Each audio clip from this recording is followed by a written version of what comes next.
Okay, so we'll give a first outline of the things which we did last time, and then move forward in the other kinds of probability things which we would like to do. So we'll give you basics of randomization. So last time we tried to define notion of probability space, expectation, events, random variables, etc. Okay, and randomized algorithms are of two types: Las Vegas, Monte Carlo, and we'll do a bit of randomized quicksort.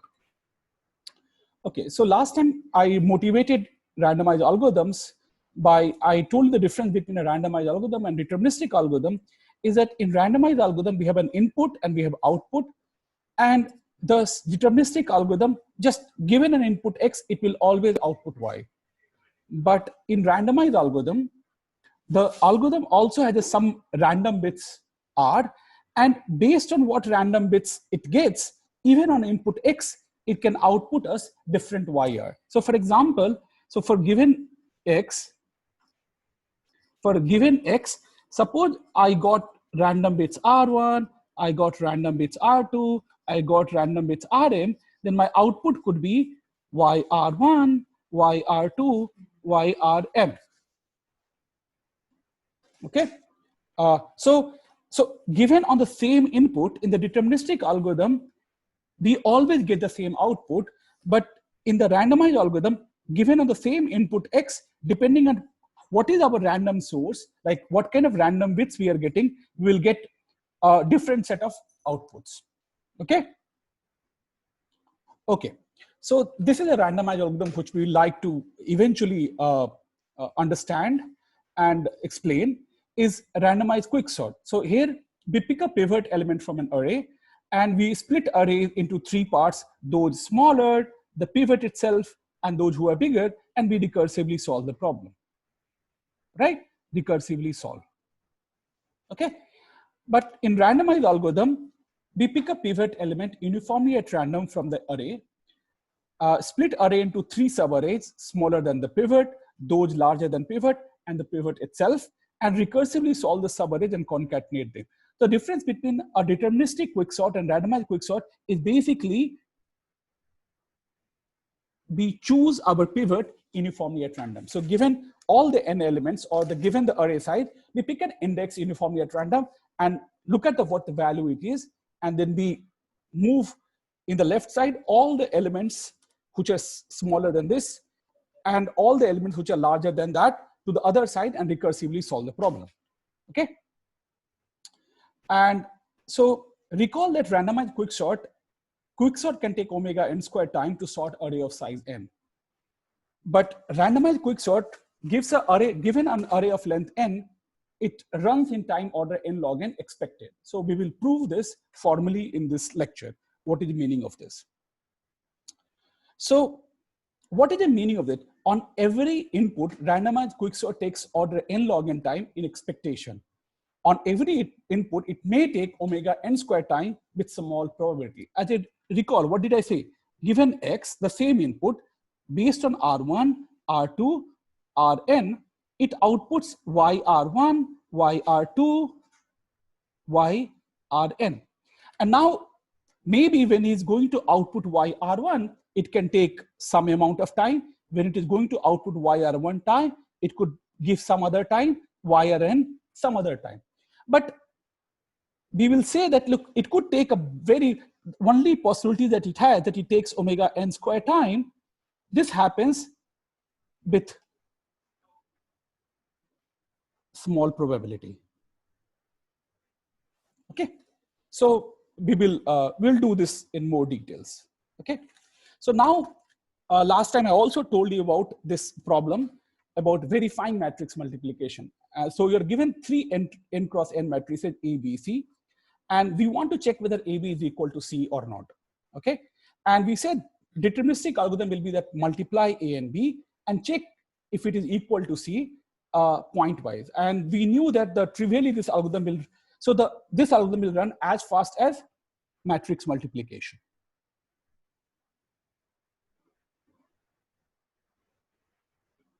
Okay, and this is why it will take n cube by straightforward approach and n to the power 2.37 with fast matrix multiplication. Okay, so we propose a randomized solution to this. And what he said, pick a random vector n cross r. So here, last time also Ferrer asked us this question. So we'll pick this random vector in 0, 1 to the power n, okay? And I run this. So I given this vector r, I will multiply AB with this r, multiply with C this r, and check whether that is equal to n square. So whether now they are equal or not. If they're equal, then I will say equal means equal, not equal, not equal, okay? So what is the running time? We saw last time that the running time is basically order n square time, okay? And without proving this, I didn't prove this theorem last time, but I say, look, the good thing about this algorithm is that if AB is equal to C, then whatever R you multiply, ABR is going to equal to CR, right? So if AB equal to C, then the algorithm will always output yes with probability 1. But if AB is not equal to C, then it's possible that we made a wrong choice of R, and hence, although AB is not equal to C, AB does become equal to C, okay? And we will show after we have defined few more things that actually this happens with probability at most half. And we can repeat it several times to reduce the probability even smaller. So we have to answer like, why this? And why repeating reduces probability? Okay, so these are the two questions which we would like to answer. Okay, so then we told you why randomized algorithms are interesting or necessary or important. So now there is two things which we all do all the time. One thing is called average case analysis. So what is an average case analysis? So you fix a deterministic algorithm. Now, assume inputs comes from a probability distribution. What is the meaning of this? So let's think of this. Suppose I'm talking about an n-sized input from 0 to the power n, okay? Now, so there are, say, we have x1, x2, dot, dot, dot, x to the power 2n inputs of length n. And this is my sample space, x1, x2, x2 to the power n. And I have defined a probability function on omega. So suppose, okay, so suppose these things, so what does it mean? Now, assume that inputs comes from this probability distribution. So now, what is the algorithm's average performance over the distribution over input? So this is how you compute. So how do you compute this? Is it, look, I got x1, let's suppose this has running time, let's call it n1, and on x to the power 2n, n to the power 2n. So because this is a deterministic algorithm, whatever may be the running time, that is fixed given this input xi. Now, how do I compute the average running time? Well, what is the probability of getting x1? Because once I get x1, then I know the running time is n1. What is the probability of getting xi? And whatever it is, then I know that my running time is ni. So the average running time is simply nothing but you just average performance over the distribution of our input. So this is nothing but summation ni probability of getting xi.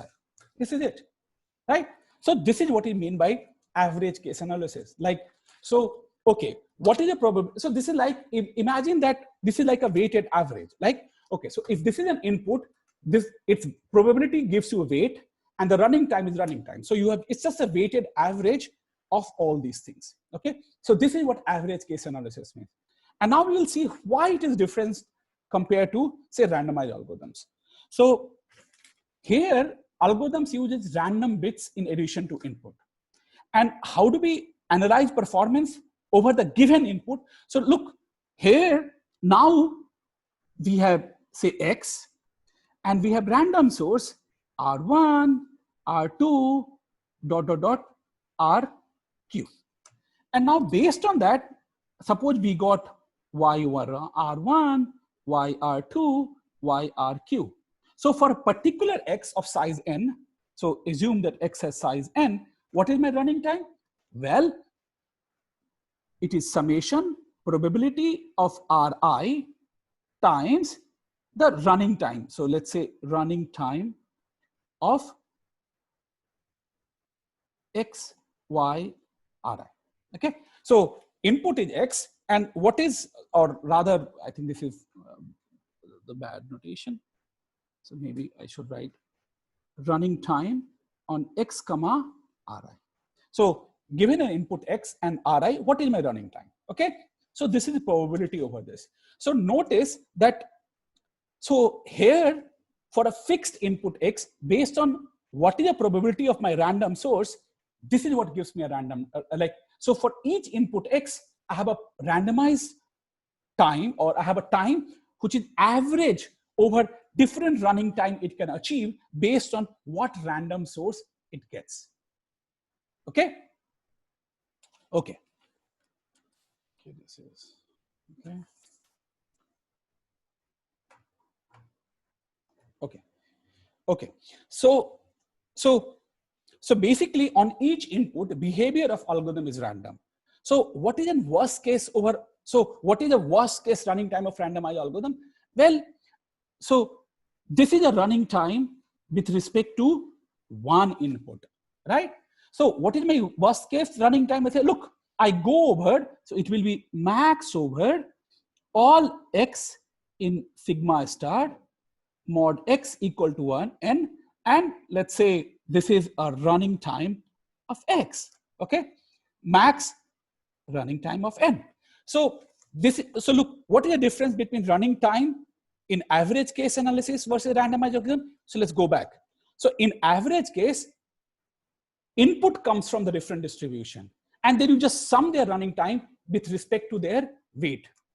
But in randomized algorithm, given an input X, now for each X, we could have different running time. For a particular X, we could have a different running time based on what is my source of randomization. Like what is the probability of my source of randomization, right? So for same X, it's an average over the different output it can give and the different running time it can take based on what is the probability of getting that particular random source. Okay. Okay. And so as is a normal in the worst case analysis, what is the running time of, say, for example, sorting algorithm? So we say it's order n log n. What is the meaning of order n log n? We say, look, fix an input of size n, and now look at for all input of running time n, what is the running time of your sorting algorithm? And you take the worst running time over all inputs of size n. Okay, so it is same with respect to randomized algorithm. So is the difference between average case analysis and randomized algorithms clear? So please let me know, because it's a good time to ask questions before we move further.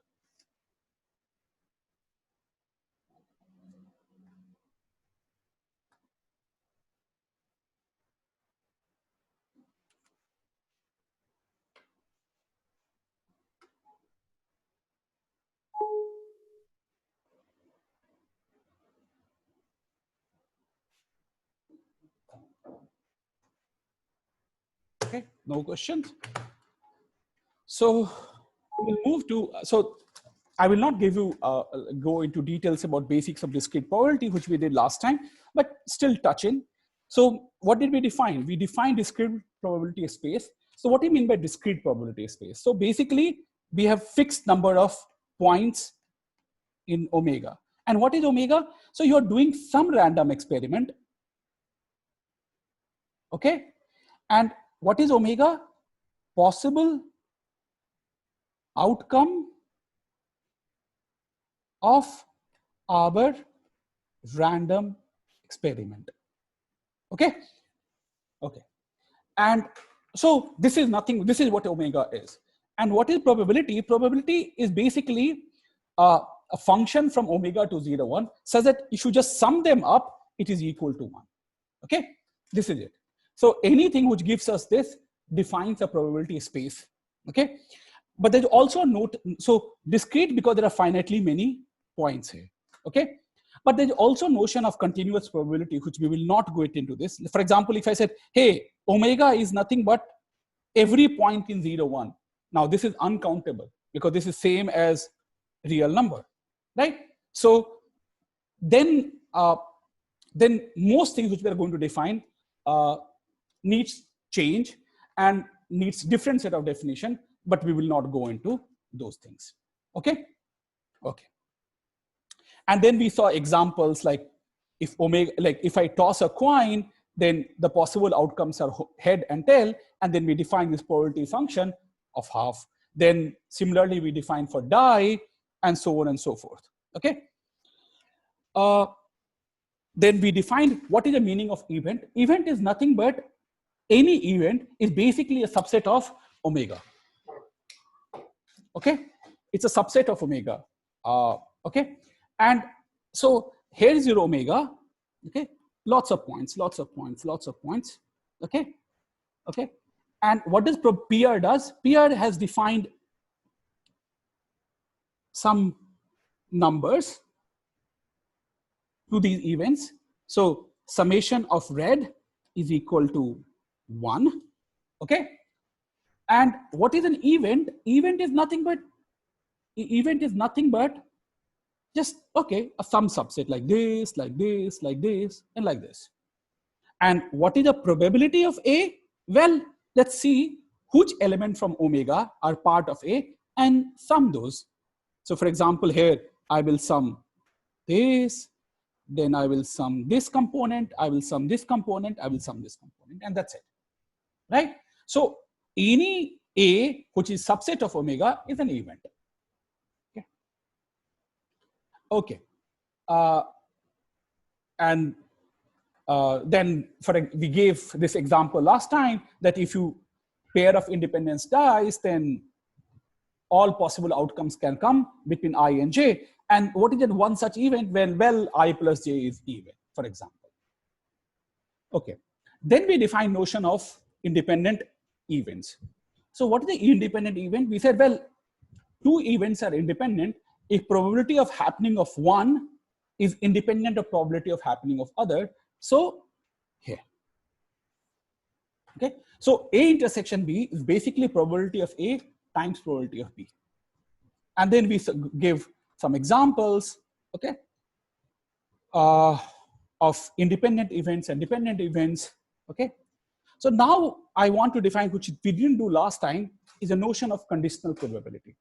So what is conditional probability? Well, conditional probability is the event E occurs given the event F occurs, okay. So for example, so the basic definition is probability of E given F is E intersection F divided by probability of F. Notice that conditional probability is well defined only if probability of F is strictly greater than or equal to 0. Okay. So intuitively, what is happening here? So intuitively, this is what is happening. We are looking for the probability of E intersection F within the set of events defined by F. Okay. So let's say, what is F? So basically, if we had an omega, okay, and suppose this is my F, which is subset. Now E could be, so now E could be, let's see, use different color. So E could be something of this nature, right? So now I say, look, first F has happened. So clearly now only event which E can happen is basically this part, okay, this part. So this is what it is trying to tell. Okay, so we are looking for the probability of E intersection F within the set of events defined by F. Okay, now, so what does F defines? So look, we had first omega, and now I told you, well, first F happens. So now we have restricted our omega to set of F. Now, by dividing by probability f, what are we doing? We are just normalizing these objects so that their sum of all these events is 1. Okay. Now, why are we doing this? Because we have restricted our sample space from omega to f. Now we want to talk everything with respect to that f. Okay. So now we want to say, look, f itself is my sample space, but I only know probability of objects with respect to old PR. How do I know things? What is the probability of event given that f has happened? So one way of things, oh, f has happened. So what is the probability of getting inside f first and then whatever remaining is? Okay. Or the most natural way is that, okay, we will normalize these probabilities by dividing by probability of f, right? So that their sum becomes equal to 1. Okay. So you can do this computation by yourself, but this is what the notion of conditional probability tells us. Okay. Any question? Okay. Now notice, if E and F are an independent event, then what happens? Probability E given F is probability intersection F probability F. Now we know that E and F are independent. So probability of E times probability of F times probability of F. So F will get cancelled, and what you will get is just probability of E, right? So this is very much closer to our understanding of what does it mean for events that are not conditional on each other, but rather they're independent. So in that sense, this tells us if two events are independent, then their conditional probability of one given other is nothing but 1 itself. And this is what this relationship is telling us. Okay. Any question? Sorry. What's the diagram of the this independent conditional probability? Can you repeat your question, please? You draw a diagram for the conditional probability? Yeah, here. What's this can be for the independent events for the conditional probability? For conditional probability, that's a good point. Yeah.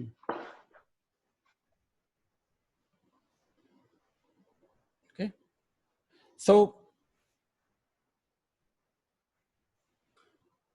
let's ask ourselves, is it possible that, say this is E, okay? E and F will intersect. Probability E given F, they are independent, right? So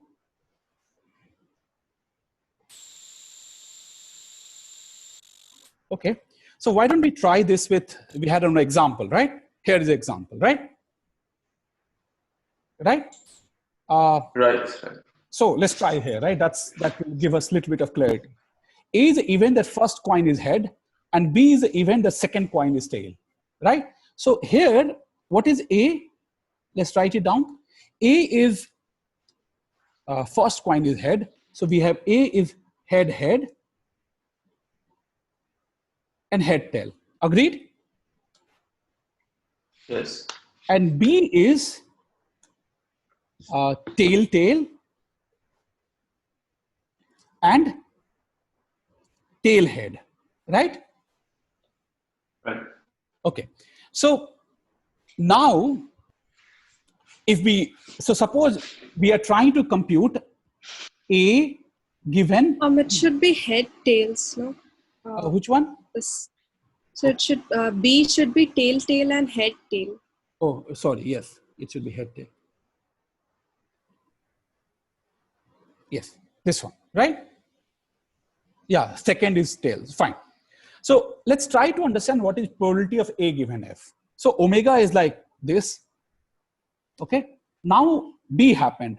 So B happened means we got TT and HT. And then now look at your A. So A could be A is this, A is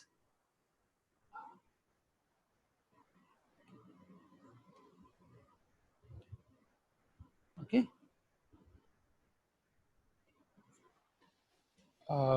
And it has another head. Okay. So this is how the picture could look like. So they do not have to be disjoint or something. Okay. So picture could be as complicated as this.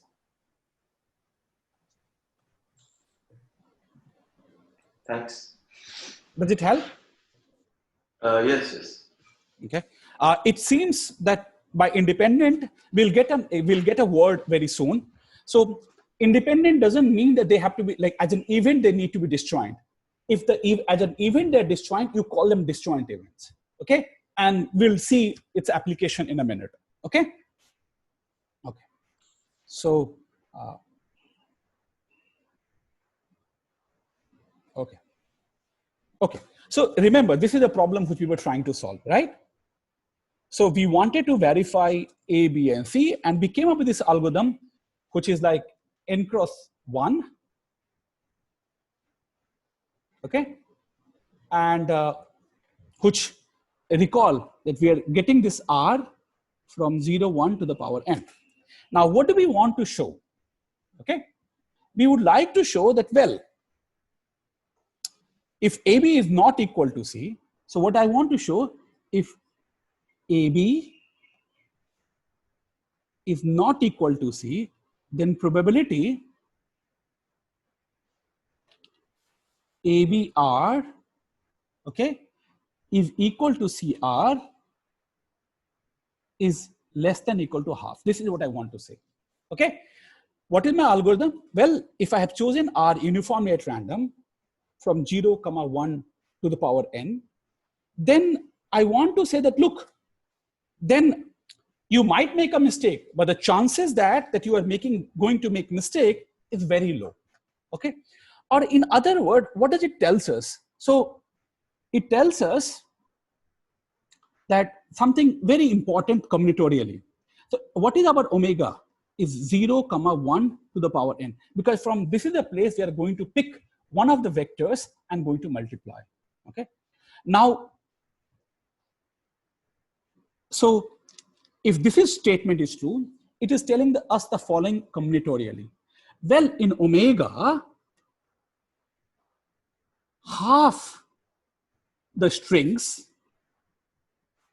will distinguish A, B, and C, meaning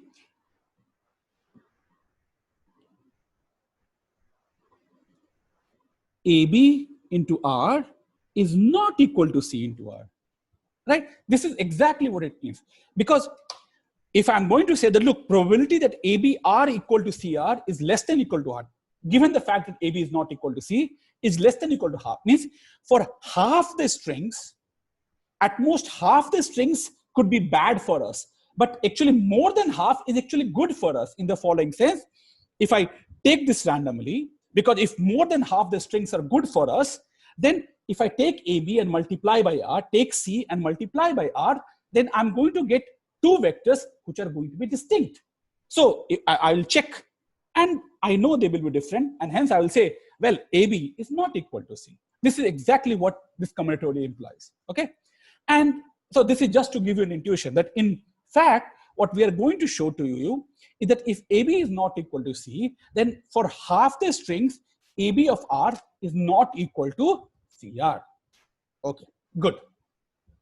Okay, so let's make D equal to AB minus C. Now, if AB is not equal to C, then this is also not equal to 0. Like, and when I say 0, like coordinate wise, okay. Then AB into R equal to CR implies DR equal to 0. Agreed?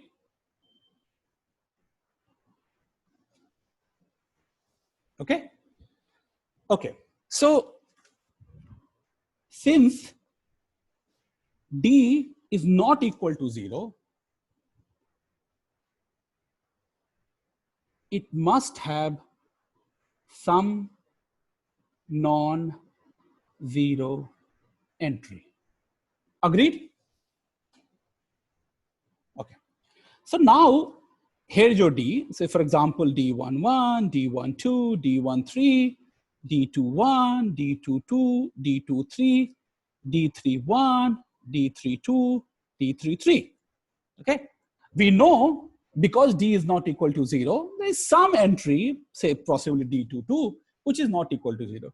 But hey, what we could do is that we could shuffle around this column, move it here, shuffle around row and move it up, and the question remains the same. So you will see. So without loss of generality,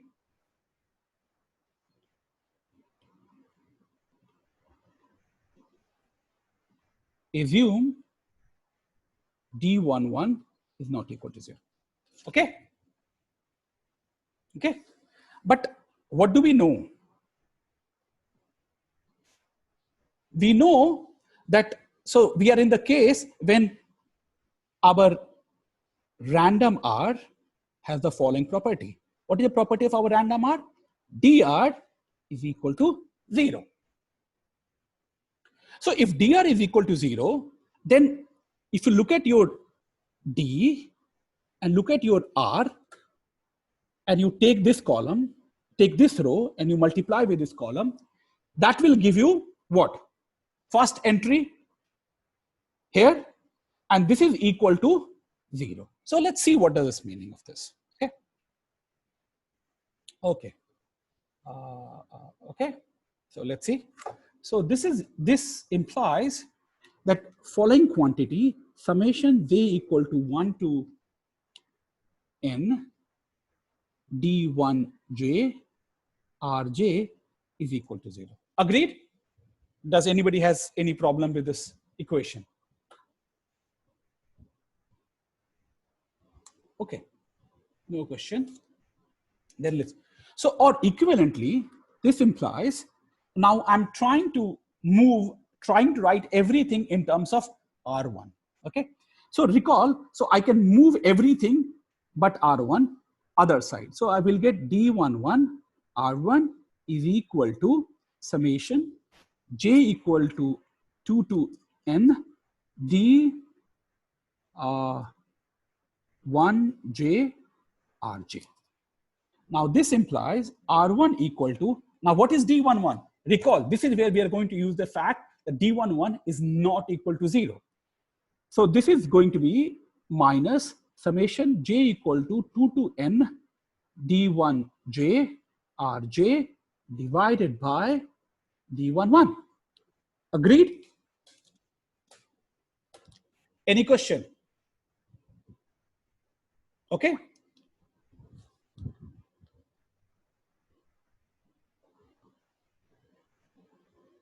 Okay. So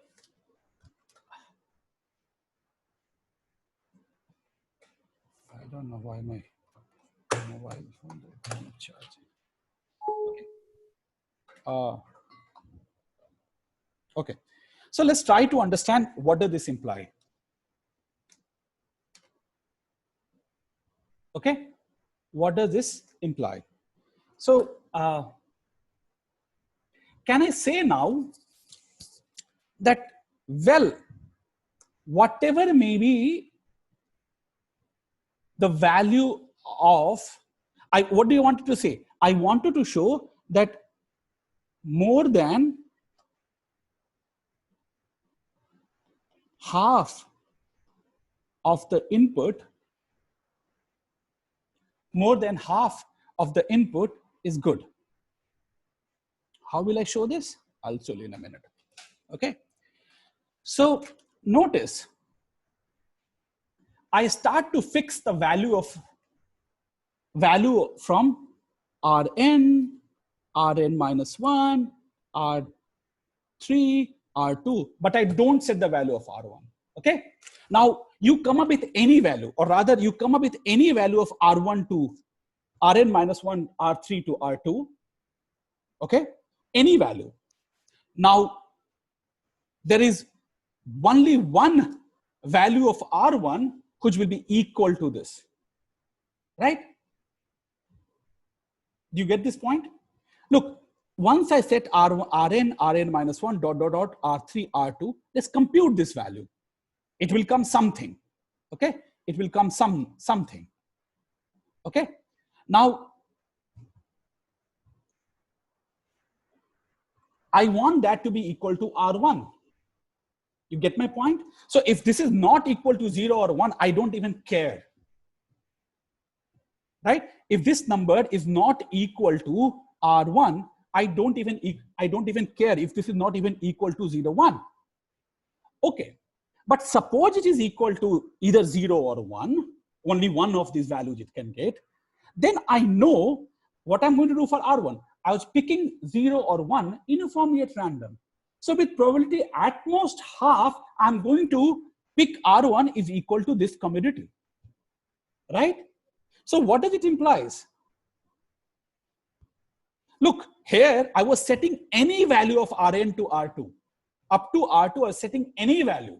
So for Rn, I have two choices, both choices for Rn2, R2, I have both choices. So this implies that for 2 to the power n minus 1 guys, okay, for these 2 power n minus 1, now there is only one value of R1 which can make it equal to 0. The other value of R1, which is will not make it equal to 0, right?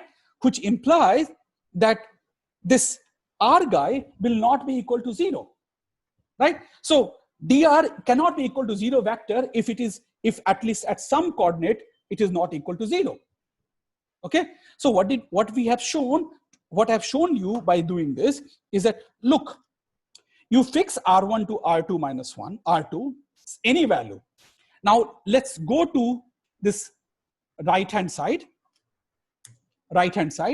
this one, okay, and set this value of Rn to R2. You got some number, fair enough. Okay, I got some number.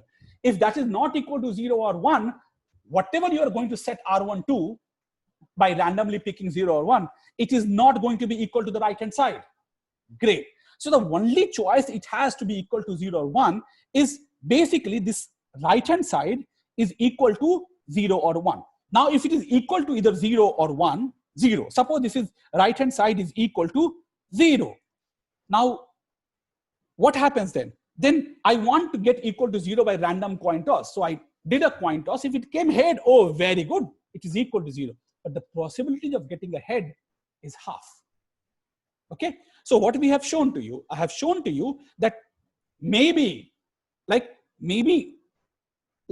so you fix a value of Rn minus 1 and R2. You fix this. Okay, then there is at most one value of R1 that can make right hand side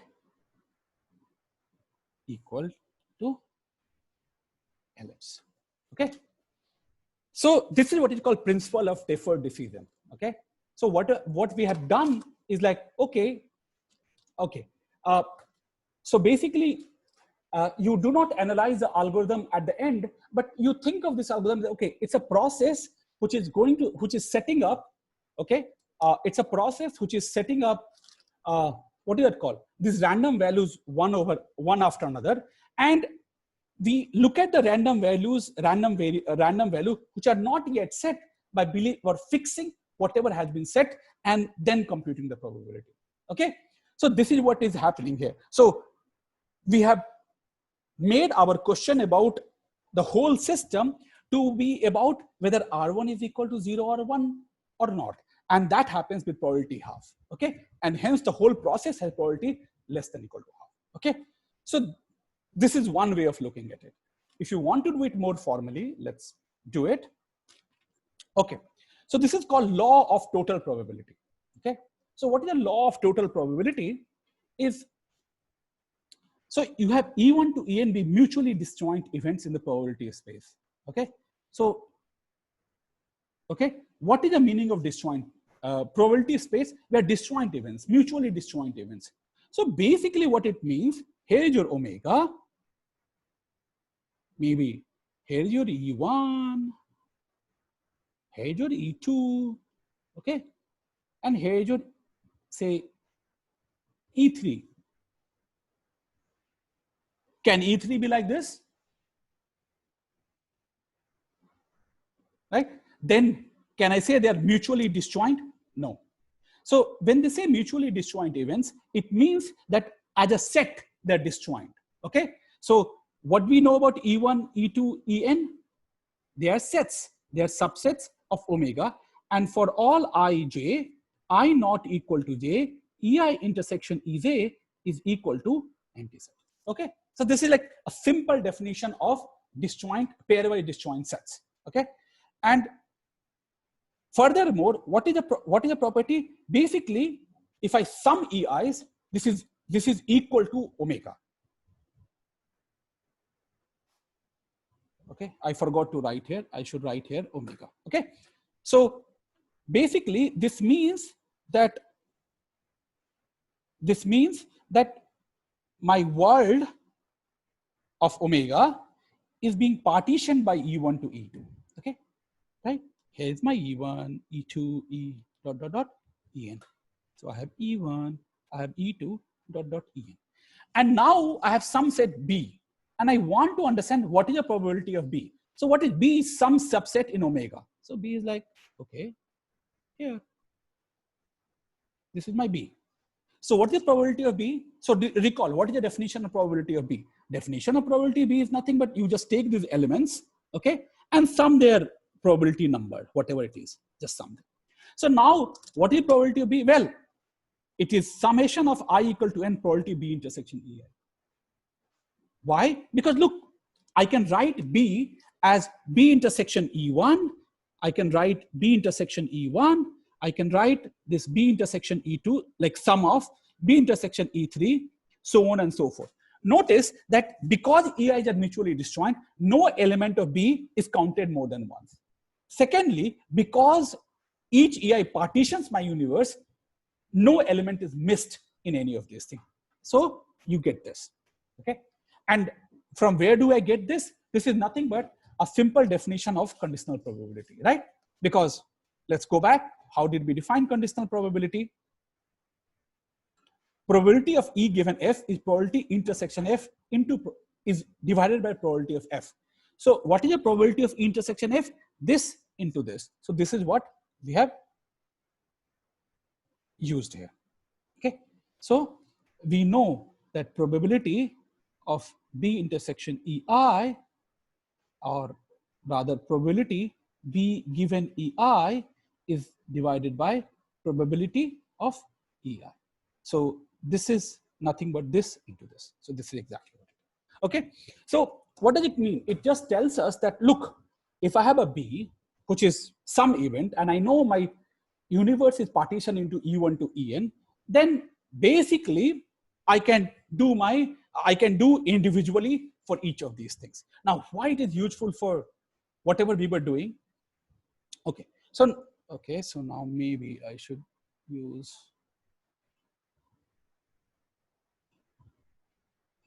add base. Okay. So let's. What is my, okay. Okay. So this is how the world looks like. So now I'm going to define my omega slightly differently. Okay. So you fix x1, x2, xn minus 1 element of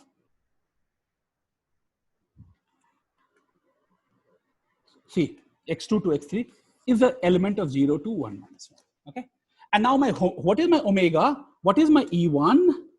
Okay. So, or E2, I'm going to define e to the power 2n minus 1.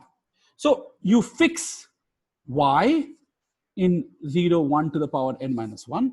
And what is my E1? So basically, it is going to be vector 0, y, 1, y.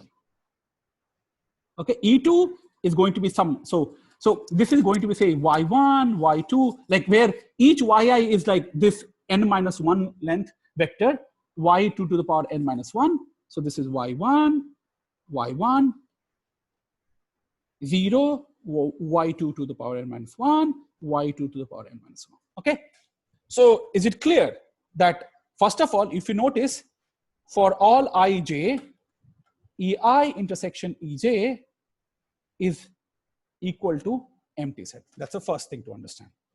Secondly, if I take union of ei, I going from 1 to 2 power n-1, this is equal to omega, which is equal to 0, 1 to the power n, right? So I have come up with an omega, I have come up with a partition of this, okay? Now, why am I doing this? Because you will see in a minute that the computation which we were trying to do before becomes extremely easy now. Okay, so let's try to compute now. So I ask myself, what is the probability that AB equal to R equal to CR? So this I said, well, this event, let's sum over, let's sum over all possible spaces, which is given by say x2, xn, this is your yi's, n-1. What is the probability that AB equal to R, CR, and what is given to me now? What is this? And what must happen? R2 to Rn must be equal to x2 to xn.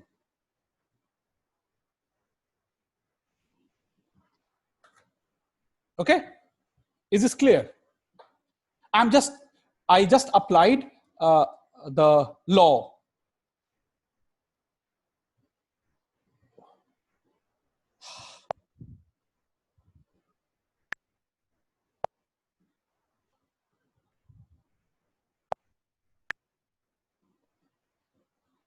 Okay.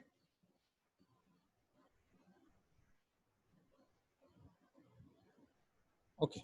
So this is going to be equal to, let's make it. Okay. So yeah, so this is same as now whatever I was trying to give you intuition before, summation x2 to xn element of 0, 1 to the power n-1 probability. So if this is equal, then R1 should be equal to, maybe other things also should be equal, but at least this much. Okay. So this is why I'm saying, look, I don't care whether R2 is equal or not to 0 or not, but R1 should definitely be equal to 0.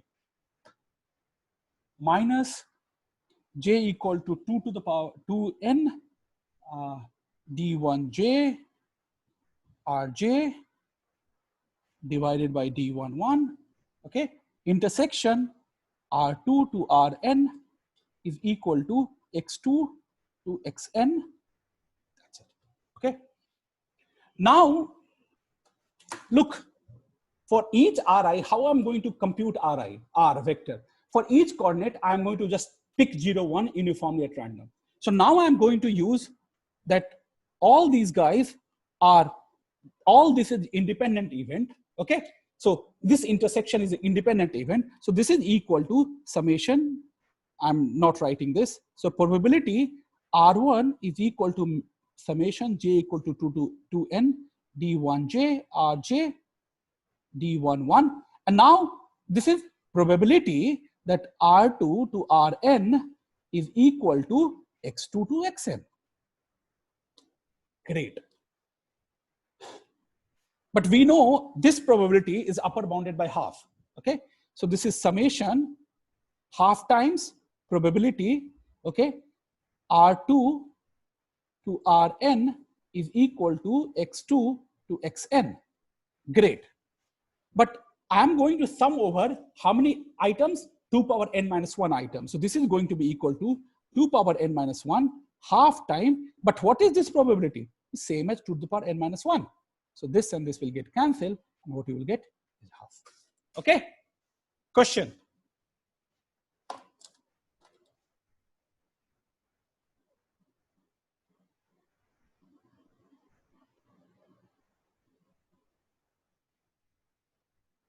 Anybody has any question up until now? Okay. Good. Okay, so these are very basic set of things. Okay, so it's not something which, so I believe that you're following these things. Excuse me, last part, will Please. it be the equality, or in the last when half of probability of that will be Does equal get to or me? less than equal? In the last equality, Hello?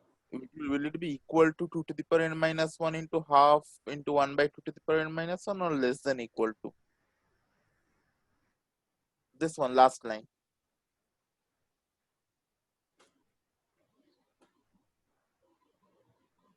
Yeah, over here, that is an equal to or less than equal to? The first equal Okay. to. So I probably did not hear any question. So let me go ahead. So now let's ask ourselves, how are we going to improve the probability? And this is a trick which is very common. So let's learn this trick, okay? So what we are going to do, so you're going to do from 0, 1 to the power n, you're not going to do only one trial, but you do R1, R2, Rk vectors you choose, and you check, is dr equal to 0, dr1 equal to 0, dr2 equal to 0, drk equal to 0, okay? If for any I between 1 to k, we get dri is not equal to 0, okay, then return that d is not equal to 0, which implies ab is not equal to c. Else you return that ab is equal to c. But when ab equal to c, what do you know? Like for every value of r1 we tried, they come out to be equal. Well, as before, if AB is equal to C, no mistake. If AB is not equal to C, okay. So maybe I made a mistake in the first time, but look, I'm going to run this algorithm independently. So I first run with respect to R1, then I run with respect to R2. So choice of R1 is independent from choice of R2, which is independent from the choice of RK. So if AB is not equal to C, then probability that dr1 equal to 0 or probability dr2 equal to 0 or probability dk equal to 0. Let's try to ask this probability. What is the probability that one of them is equal to 0?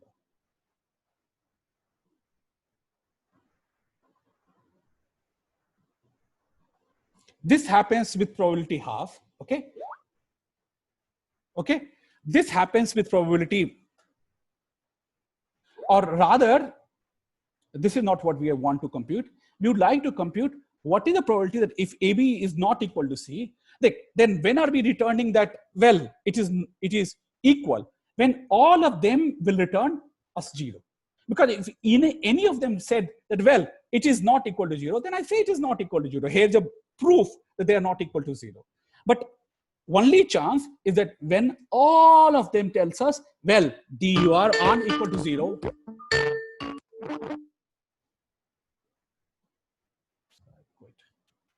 yeah, and this is okay. So probability that dr1 equal to 0 and probability dr2 is equal to 0 and probability drk is equal to 0. Okay. Now, but these are independent, as you said. So this implies that probability. It's not shared. Sir. This is like your screen is not being and shared. this is what we are interested in.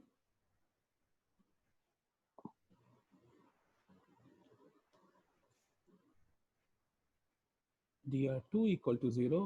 Hello, Saket. dr k equal to 0, which is same as, because of independence, product I going from 1 to k, probability dri is equal to 0, which is less than equal to 1 over k.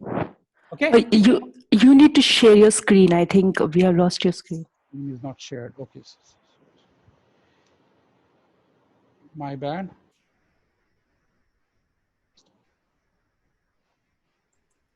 Someone should just, in this case, someone should just untype yourself and say, like, I do have my screen open here, but sometime.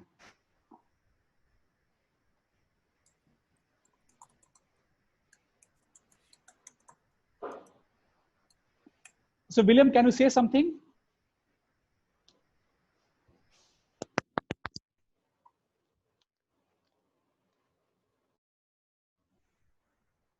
Hello? Yeah, I'm talking now. Do you hear me? William, will you say something? Yeah, I'm saying something. At least I'm not able to hear you. Yeah, I think that's the problem. Okay, I will anyway. Okay, I will try to fix it in the break. Okay, it'll take us a couple of minutes. Okay.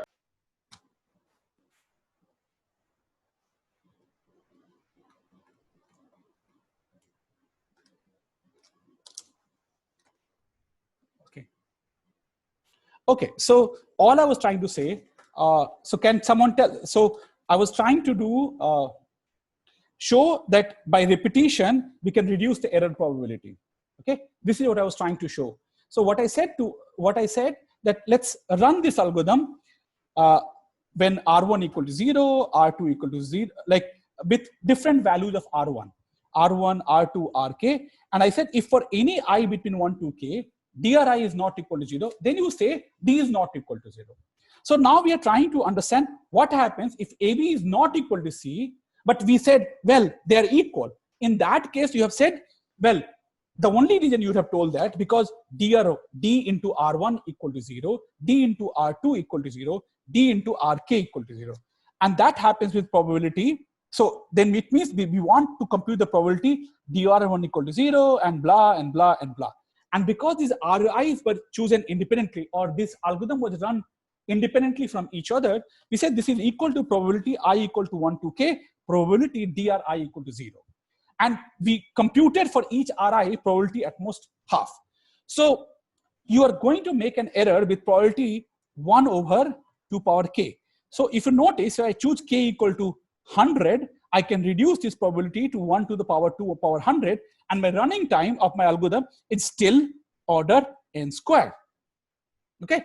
Now notice, if I would have done k equal to say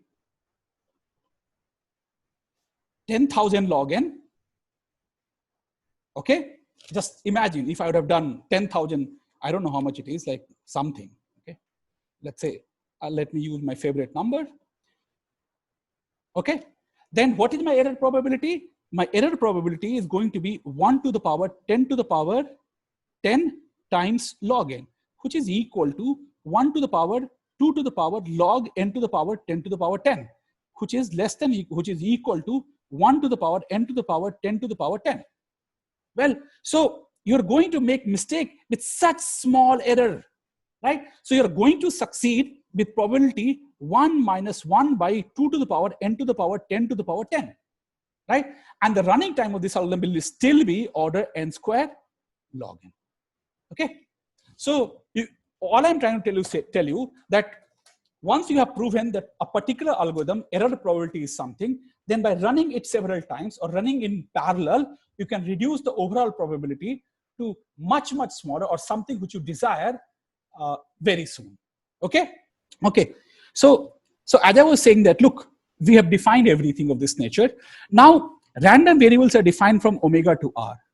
So xae is, we said that omega is 0, 1 to the power n, where we said, look, suppose x1 to xn are vertices in my graph. Rather, I don't think I should use x1 to xn. Let's use more cleaner notation, vertex v1 to vn. And we say, look, if a vertex is deleted, then you put 0. If the vertex is present, then it is 1. So basically omega is nothing but, or this is nothing but, it is if and only, like it is a bijective correspondence with induced subgraph of H. So what is XAE means? Edge E is present in H. Okay, this is what it means. Okay, I would say, so these are so when you say, when will you say XEAE some Y is equal to 1?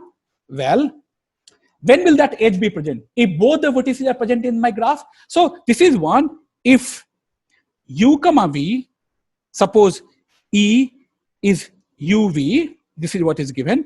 U,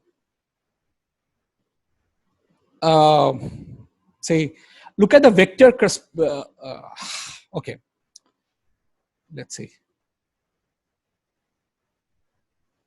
Let's say U and V are present in H. Okay. So now the question is, of course, I wrote probability A U V equal to U and V are present and blah and blah. But why is this? So we have to compute what is the probability that X, what is the probability that event AE happens. So notice AE is equal to 1 when both U and V are present in H. Okay. So I don't care about, so U and V are present, and I don't care about whether other vertices are present or not, right? So that just means that for other vertices, they are present or not, I don't care. So how many AE is good possibilities for me? Well, let's fix UV and let all other vertices are present or not, I don't care. So the total number of sets in which U and V are present is basically, it is going to be 2 to the power n minus 2 divided by total possibilities, 2 power n, which is equal to 1 over 4, which is same as U is present, V is present, and others I don't care. So for all other vertices, probability that that vertex is omnipresent is like 1. So half into half and 1 for everybody else. So this is how we set up the probability last time. Okay. Not that, although it looks very sleek, but you, in your head, we need to keep that we are always talking about the same omega, and my random variables are set up with respect to the same omega. Okay. So this is why probability that A equal to 1 is 1/4. And hence, what did we saw? Well, then we saw that expectation of XA is probability of AE. Then we sum this random variable, and which is the basically which. Okay. Now, is this random variable correct? Number of edges in H.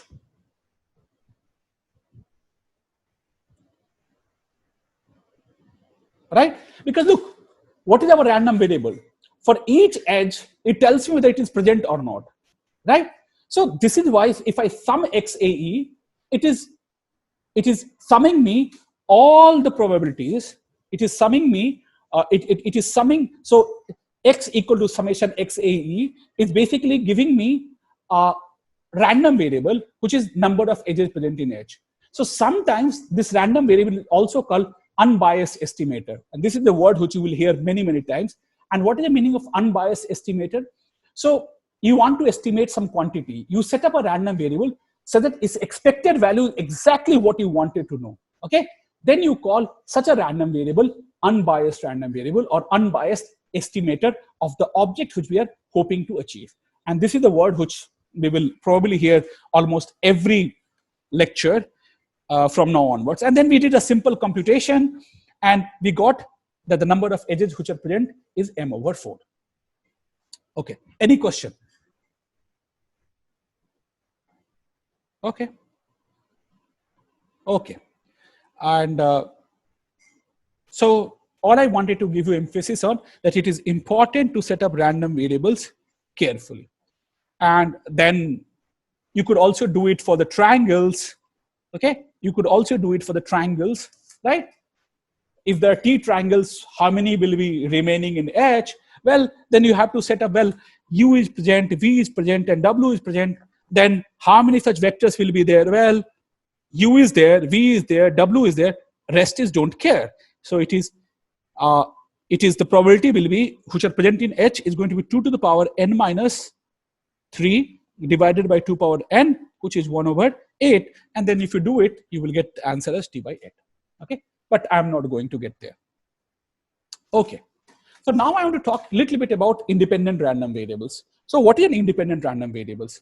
So two random variables x and y are said to be independent if for all pairs x, y in R, okay, probability that x takes the value x, y takes the value y is same as probability x takes the value x and probability y takes the value y. Okay, so let's try to understand what is the meaning of random variable take x takes the value x. Okay, so this is where the notion of function becomes very, very important. So x is a random variable from omega to R. So I say, look, if x takes x means which values of omega maps to x. Okay, so clearly x equal to x is basically, if I think of this, it's an event set w in omega xw is equal to x. So this immediately, so whenever I say x takes a value x, it gives me a event in omega, and probability that x takes to x is nothing but probability of that event. So this is equal to probability that x takes to x. Okay, okay, I'll just come in a second.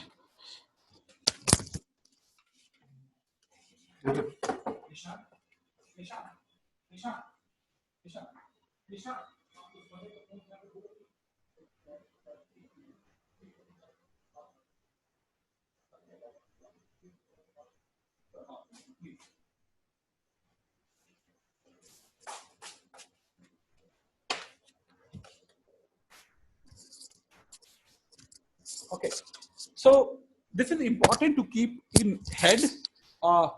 What value x, what is the meaning of event x equal to x, and what is the meaning of event y equal to y. So basically, if you notice this definition, probability x equal to x and y equal to y. So this is same. We have reduced the independence of random variables to independence of two events. Okay, so x equal to x gives me an event, y equal to y gives me another event. I say, look, if they are independent, if the corresponding set of objects are independent. Okay, okay, and this is why it is important that x and y are random variable over the same domain. Else we will not be able to talk about these things. So, what two things you must remember. Okay, so whenever we are talking about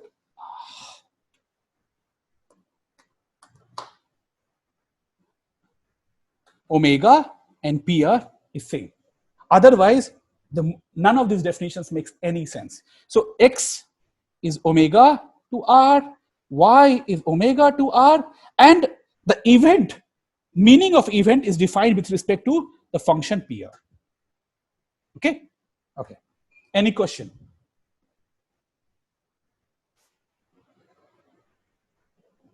Okay. So if you're going to independent unbiased coin flips, so head tail, tail head, tail tail. Okay, now x equal to 1 if first coin is h, is h else 0, and y is 1 if second coin is h else is 0. Now are they independent? Well, let's try to understand, right? So x is a random variable, so let's set up this random variable. So x is from omega to 0, 1. So what is the probability that x equal to 1? This is nothing but probability that a probability of what event? If first coin is h, so it is probability of event h happens, and or what happens? ht happens. So this is a probability of this event, which is equal to half.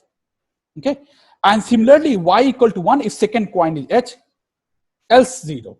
Okay, so probability y equal to 1 is probability second coin is head, right? So second coin is head, head, tail head, which is again equal to 1/4.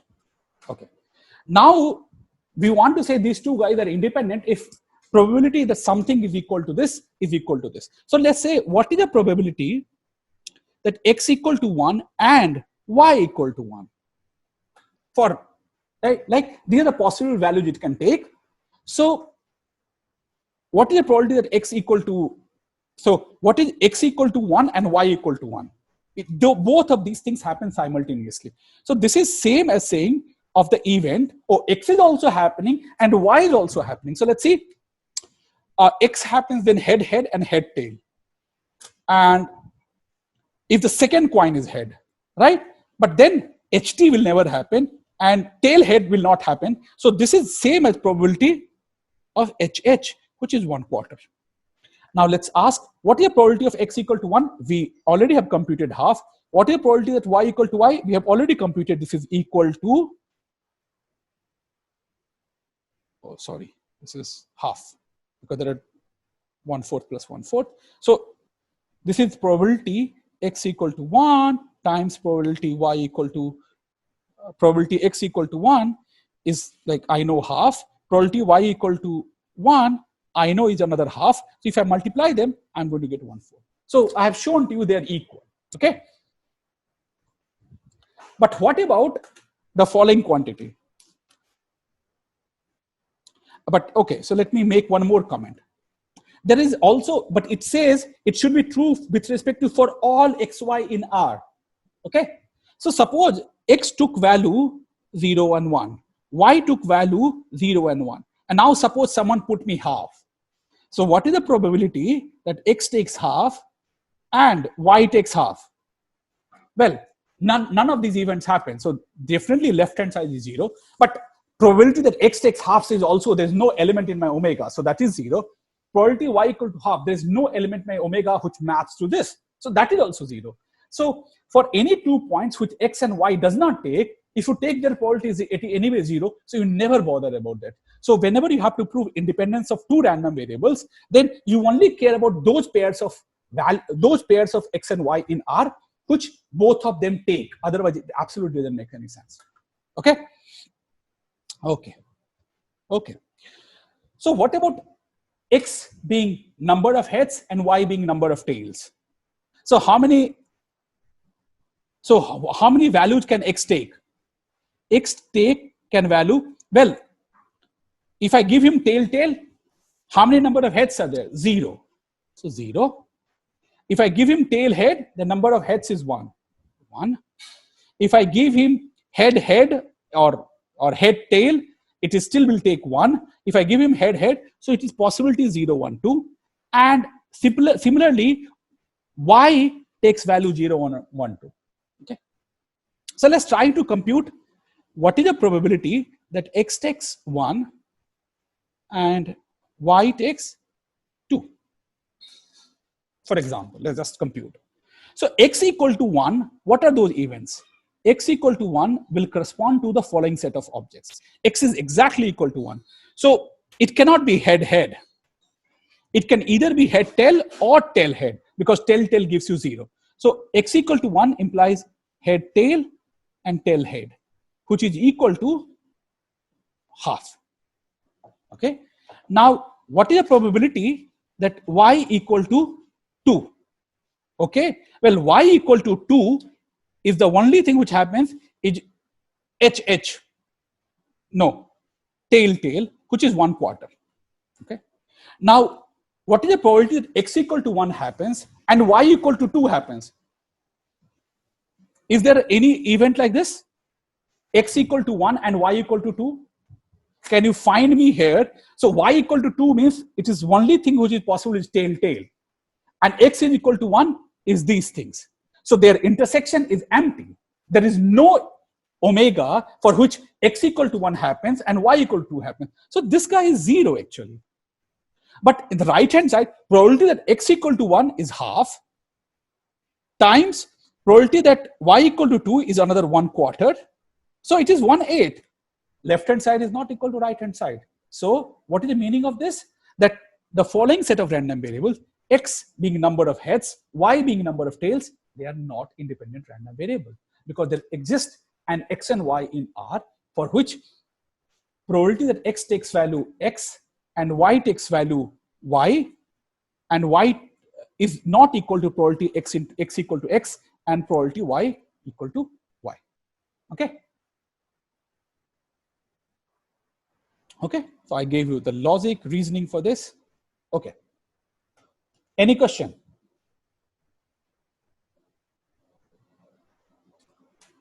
Hello? Let me see chats. No, there is no chat, no question. Okay, great. So let's, I would like to show that independent randomized variables. So if x and y are independent, then expectation of xy is expectation of x times expectation of y. Okay. In general, this is not true. But if the random variables are independent, we can say this. Okay. So let's see the proof. What is an expectation of x dot y? So remember what we did last time. Okay. X is a random variable from omega to r. Y is a random variable omega to r. And xy is a random variable from omega to r. Okay. And how it is defined? Xy of w is xw times yw. Okay. So I vary w over omega. And what is the expectation of any random variable? The value it can take and the probability. So I know which value it can take. For every w in omega, it can take xw into yw. This is what it can take, and probability of that w. Right? Right? That's it. But what is the meaning of this? The meaning of this is probability. Right? So, but what is the possibility? So now I say, look, I look from w into omega to I went to xy in r. And I'm writing, oh, well, it is probability that x takes x and y takes y and x dot y. Okay? Okay.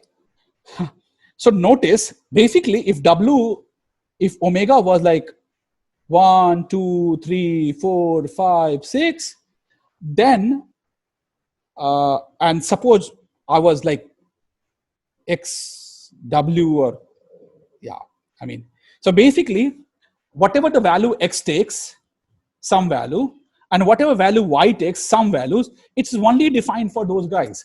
Because all other values for xy, what is the probability that x takes x and y takes y? If it is not the values which x takes and y takes. I just now told you, for those values are actually never possible, and hence probability is 0. Right? So this is why I would not bother about those things. Right? But notice, right? So it will not affect us anything, even if I just took from, rather than going w in omega. So basically what happened is, let me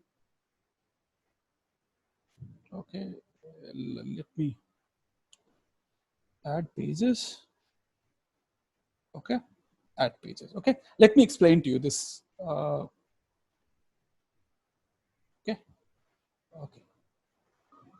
Okay.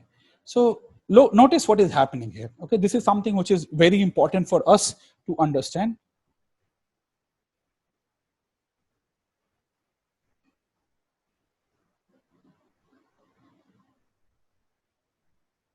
Okay.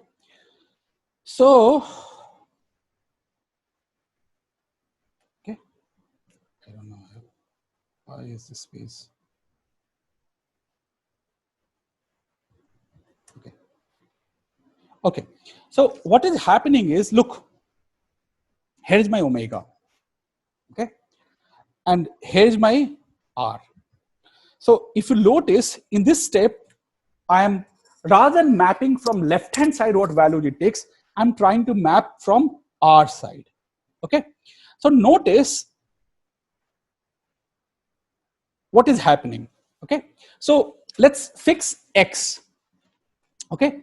And x, so suppose x takes value x1, x2, x3, x4, x5. Then if I look at its inverse image, okay, then what happens? It basically partitions my omega into 5 parts. Okay. All these elements maps to x1, all these elements map to x2, all these elements maps to x3, so on and so forth. Okay. Now, y comes. Y may take something different set of values. Okay. Now when y you come, well, y also gives a partition on omega, right? Oh, well, maybe this is the way all these elements go and map to y1, y2, y3, y4, y5, y6. So maybe like this, 5, 6. So when you say, what is the probability that x equal to x1 and y equal to some y3, which means, oh, go to the cell, say this cell, where x equal to x1 means all those elements of omega which maps to x1 and all that subset of omega which also maps to y2. So there will be exactly one such coordinates here, right? So it's like a omega has been partitioned into grids based on those subset of values, what x takes and what y takes. So the meaning of this event will be, well, look at these elements and with respect to PR, sum these numbers. Okay. Now what happens? So if you notice that if I'm going to multiply some numbers which it isn't going to take. So suppose, because we are going to talk in R. So that element suppose x does not maps to anywhere. So that for this element, if I go and look at inverse, well, I have nothing in omega. So that is an empty set. So and if y also doesn't take anything with respect to that value, well, with respect to these two values, then again we are very happy, right? Because but it could be that there is some value which y takes but x does not takes. So suppose, for example, I take some x and some x tilde y3 and x does not take x tilde. So where will that be? Well, x never takes that value, but I look at the stratification of x in those, right? So what will be the choices? Okay, all these guys goes to y3, but they are but x does not maps them to x. You get my point, right? Because they are mapped with respect to this different thing. So there is no partition where x and y3 has any element, right? So there is no point where x maps that point of omega to x tilde and y maps that point to y3. So the set x equal to x tilde and y equal to y3 is empty set if any of these points are not taken from the corresponding value, right?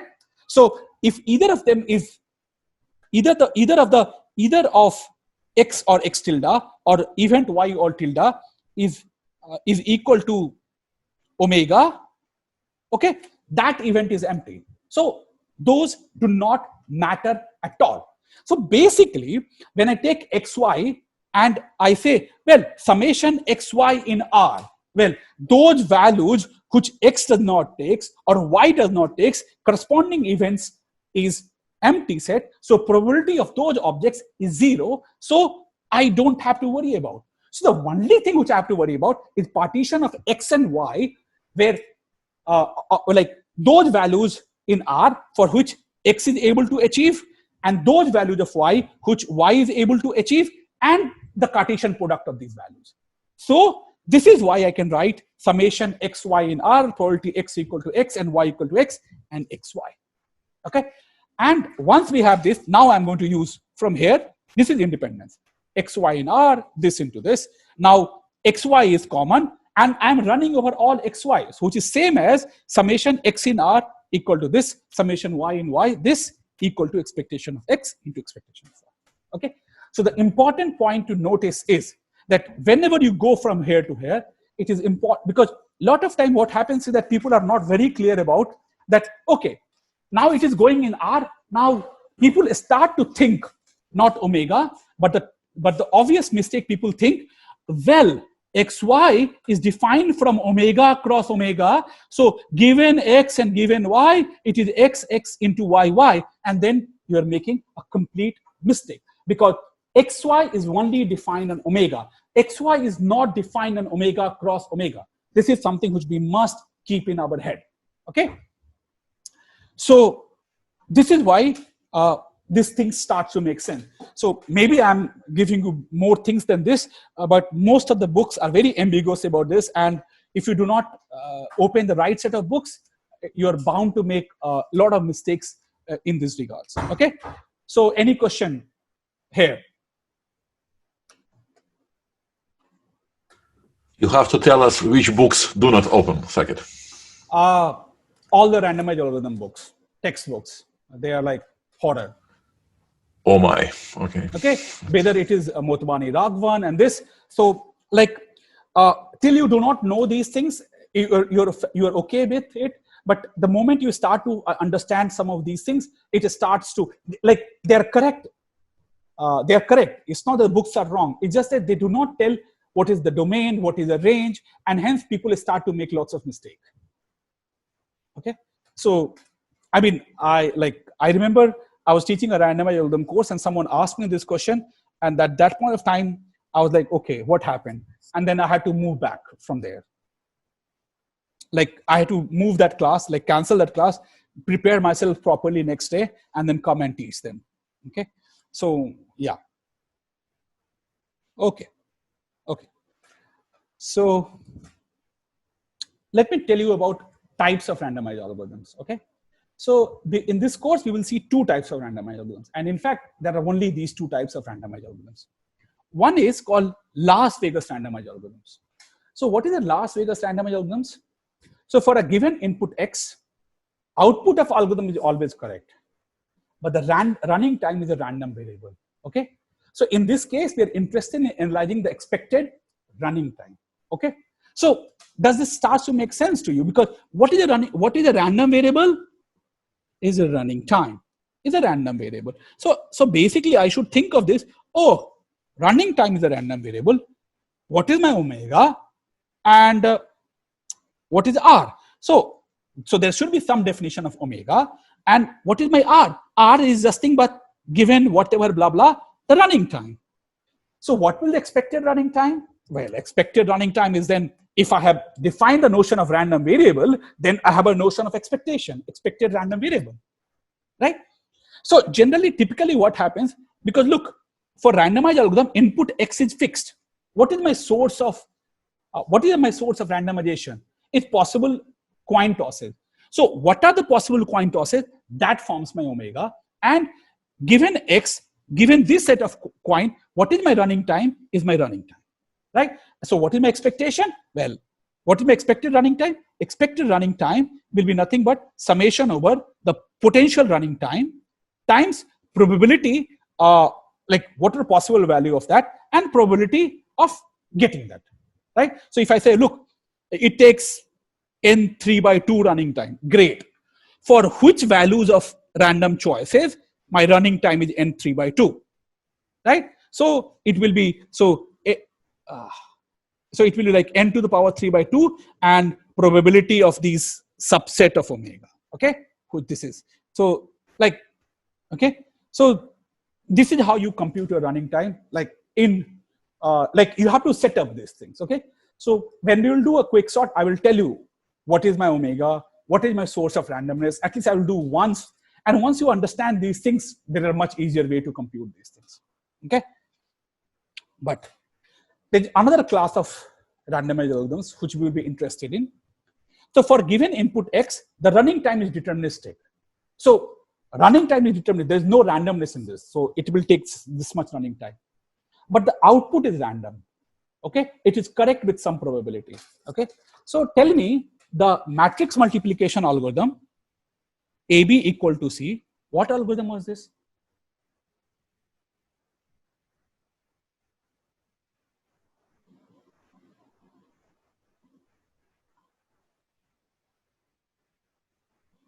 Anybody? The second one, Saket. Yes, thank you. At least someone we can was make a listening. mistake. Yes. But the algorithm, but the algorithm is deterministic. You give him R, it just multiplies. So running time never changes, right? But what could be the output of the answer could change. So AB equal to C is a good example of Monte Carlo randomized algorithm. Okay, and we will see, and quicksort, which we will see sooner, is a very good example of Las Vegas randomized algorithms, because it's running time could be n squared based on what random choices you make. But we'll show that expected running time is order n log n. Okay? Okay. And Second, so if you come back to this matrix multiplication example, Yes. so if I want to design Las Vegas algorithm, would the algorithm, I just take a randomly entry of the matrix okay. and look what it is. That Okay. will be Las Vegas algorithm, right? Yes. But will it run in expected cubic time or quadratic? No. Look, what you did, Ferrer. So look, you still have to multiply. So suppose you look at the entry of C. Okay. So you randomly decided to check some entry of C. Okay. So you by randomly you chose a row and a column, right? So that's one way of choosing this, right? Now I just go to A and the corresponding column in B and multiply them. That will take me linear time to multiply No, this. I mean, if I take another algorithm, Yes. so the algorithm, I just take randomly entry of AB and entry of C. That Compare. you cannot compare, no, Venkatesh, for Ferrer, because look, A and B, how will you multiply those entries?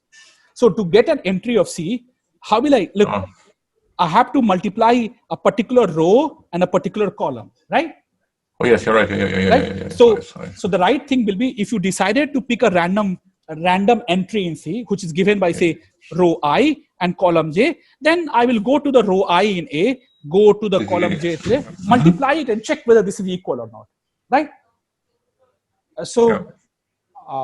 Here, algorithm, it is still the running time is deterministic because you've decided everything.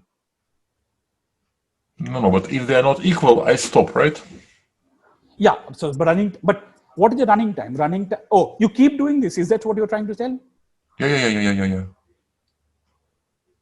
Okay. Then the algorithm will. Then the running time will become it will depend on how your choices are made in the algorithm. Yes. If I have to define also clearly when I stop. Yes. Yeah, but there are ways to move these things. Yes, you're right, but. Thanks. Okay, welcome. Okay, so, and there are also algorithms whose running time and output may both be random. Okay, so I think that also has some name, or like two-sided error algorithm or something, but I don't remember what the exact name is. Okay, so let me tell you how you analyze algorithm in the first or the second case. So how do we analyze Las Vegas algorithm? Okay, so as you see, right, it's a deterministic algorithm Q for a problem pi. So how do we analyze deterministic algorithm running time? Let Qx be the time for Q to run on input X of length X. Okay. So what is in worst case analysis? In the worst, like you runtime is on worst input for a given size n. So worst case on n, you look at all input of size n and look at the running time and you took the worst of that. That is your worst case running time. And in Las Vegas, what we know, so this is what is randomized worst case will be. Let Rx be the time for Q to run on input X of length mod X, right? So if you recall correctly, so in Las Vegas, my algorithm is algorithm's running time is a random variable, right? So this is what we are trying to capture. Okay, and Rx, so be the running time for Q on input X of length X, okay? And now what is an Rx, the random variable? Depends on the random bits used by the randomized algorithm R. And ERX is the expected running time for R on X. So worst case analysis is expected time on worst input of size n. So randomized worst case for n is, well, max over X, cardinality of X is n, and E of Rx. So for all inputs of size n, you look at the expected running time and you take the worst running time. It is very similar to deterministic algorithm, right? In deterministic algorithm, I took all inputs of size n, I look at the worst running time, and like for each of them, I computed the running time and I took the worst among them as my upper bound. Similarly, here I have removed this Qx to expected running time, and I again go over all inputs of size n, take the expected running time, and take the worst as a randomized worst case running time for an algorithm. Okay. So, and how do we analyze a Monte Carlo algorithm? Well, here we know that algorithm is deterministic. So let mx be the time for m to run on input x of length mod x. For Monte Carlo, assumption is that runtime is deterministic. And let probability of x be the probability that m is correct on x. Okay. So p or x is a random variable which depends on random bits used by m. Okay. So now how do I do worst case analysis? So we talk about success probability on worst input, right? So now do you see why did I use minimization and not maximization? Anybody? So what I'm saying, look, for all inputs of size n, okay, let's compute the error probability and take the, so the worst error probability is 1, which is minimum. Why? Anybody? Why? Why it is minimum? Why not maximum? Like up until now we are to expected running time. Let's take max of all inputs of size n and do this. And why are we taking minimum for all this for Monte Carlo algorithms?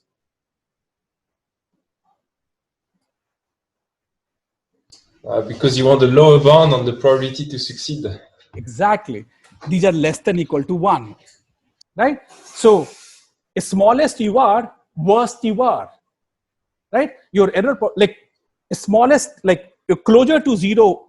So this is 1, right? So this number is going to be between 0 and 1. So if you're closer to 0 you are, bad you are, right? So if I'm going to compute worst case running time with like worst case probability of error, then I took the one for the input size n for which the probability of error is the minimum, is the worst, right? So this is why it is minimum here. Okay.